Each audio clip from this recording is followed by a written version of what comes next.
You know what I like? Final Fight.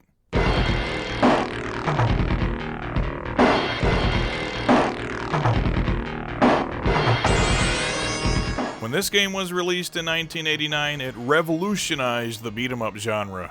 There were of course beat-em-ups that predated it, most notably the Double Dragon games, but Final Fight set a new standard for this style of game. It featured big character sprites, tons of weapons to pick up, the gritty city street setting that would dominate the genre going forward, and it established the now standard beat-em-up character archetypes of powerhouse, speedster, and a balanced character, who is of course clad in jeans and a t-shirt. More importantly, Final Fight established a simple and fun gameplay style that immediately dropped you right into the action, mobbing you with a legion of cannon fodder bad guys to beat into oblivion, all with fantastic graphics and sound, with this being a great early showcase for Capcom's CPS-1 arcade hardware, along with games like Forgotten Worlds, Strider, and Ghouls and Ghosts. And when it was ported to home consoles like the SNES and Sega CD, it was still a lot of fun.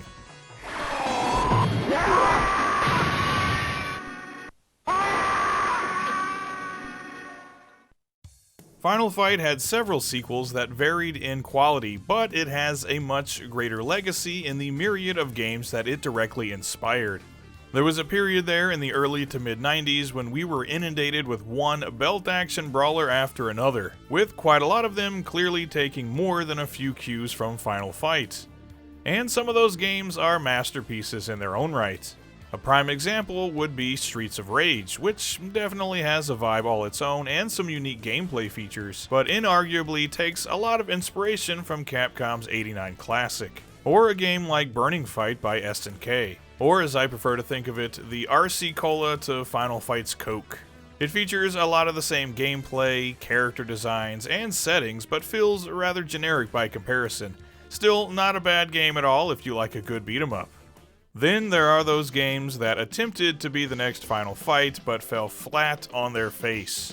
Case in point, Rival Turf. This game was developed by Jalico and released in 1992, and true story, I once received this game as a Christmas gift, and with Christmas and my birthday being pretty much my only two opportunities to get a new game, well, needless to say, my reaction on Christmas morning wasn't exactly the most festive.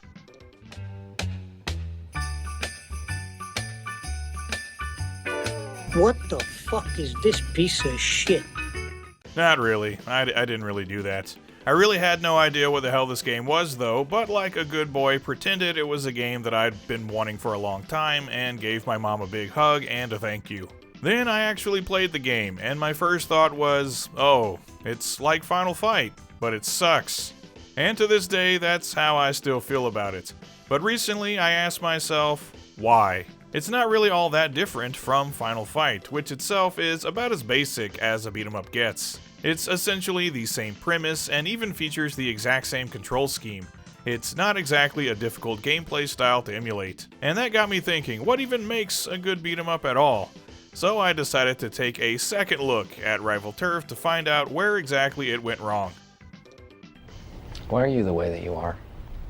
Honestly, every time I try to do something fun or exciting, you make it not that way. I hate so much about the things that you choose to be. For starters, I won't say anything too negative about the visuals and the sound design, as for a 1992 SNES game, they're both fine.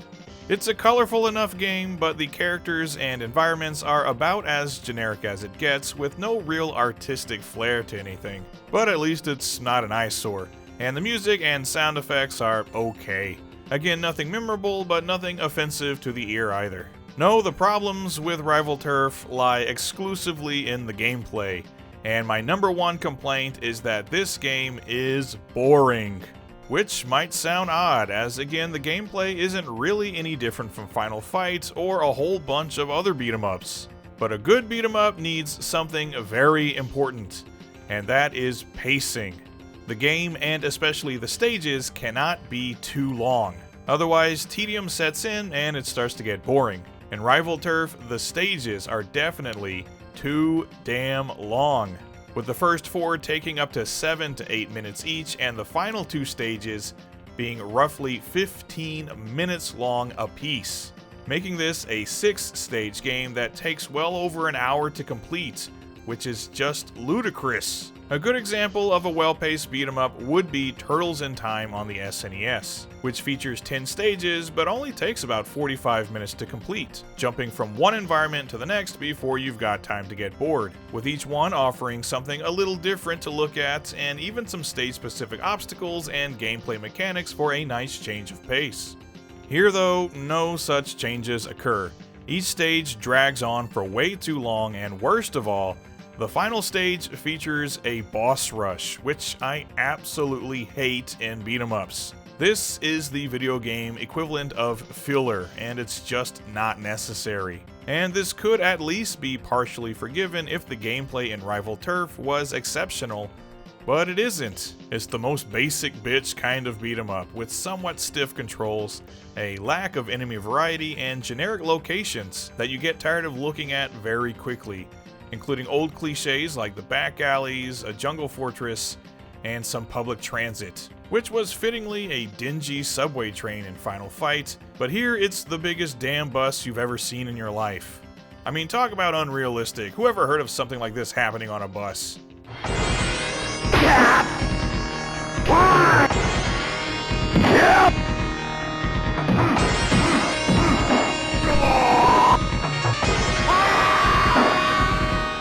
Okay, I guess it's pretty realistic. But I stand by my point. The gameplay is super basic and the levels are too long. And a more minor complaint, but something noticeable, not nearly enough weapons to employ. Games like Final Fight and Streets of Rage give you plenty to choose from. But Rival Turf, for whatever reason, is super stingy with them, only offering 1 or 2 per stage. And with stages as long as these, that's not nearly enough. A big part of the fun of a good beat-em-up is grabbing whatever falls out of a crate and hitting a guy over the head with it. The real tragedy of Rival Turf is that it could have easily been a much better game. Just shorten the levels and perhaps throw in some stage-specific hazards, include more weapons and maybe a few more enemy types, and scrap that damn boss rush. And here most people thought the biggest problem this game had was its lame cover art.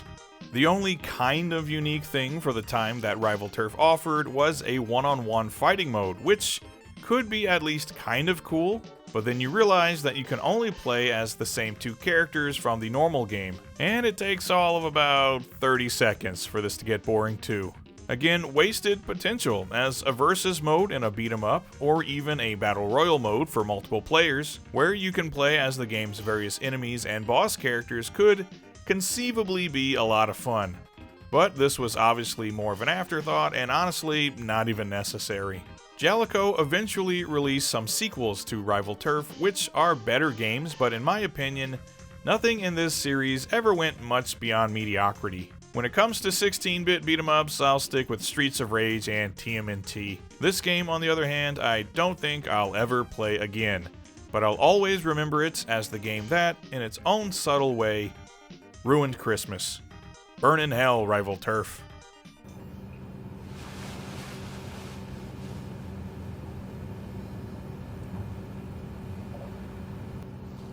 This is the worst. This is the worst! You are the worst! I hate looking at your face. I want to smash it! Awesome!